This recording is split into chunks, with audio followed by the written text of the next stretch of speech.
pretty important that we have an inclusive environment in a golf club. The Vision 2025 program really identified the need for that.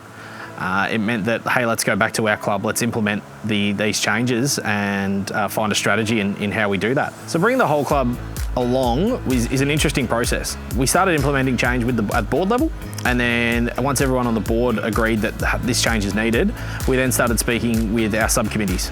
It was really good to go through, what our governance structure is, what are our aims, what are our, what's our strategic plan, and to have everyone there so that when they go off, especially our subcommittees, they go off, they understand what it is we're trying to achieve as a club. Once the governance is right, everything can flow from that. If that didn't happen, then we're not here where we are right now. We had a very strong women's committee. They did a great job in supporting new members and mentoring them. And there's some things that we still need to massage in to do as well, but maybe a bit differently. Having them involved in the match committee and feeling that they've got some ability to contribute to how the club looks overall has been really a huge part of it. The committee started to focus initially on getting clinics up and running, which included female clinics, junior clinics, all ability clinics and beginner clinics.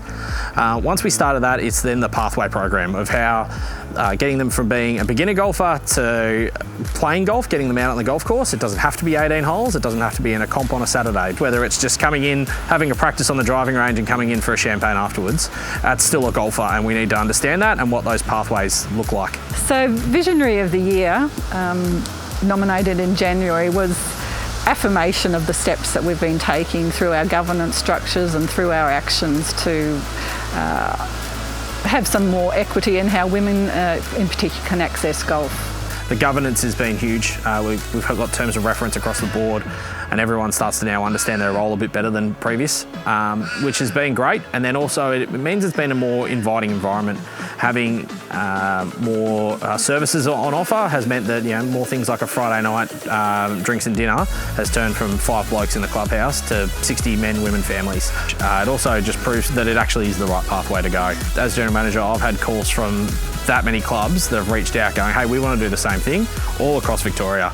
And to have those chats with them at what stages they're at have been really interesting. And then when I tell them, hey, this is where we're at, and we've been recognised as a Visionary of the Year nomination, it's affirmation for them too that they're on the right path.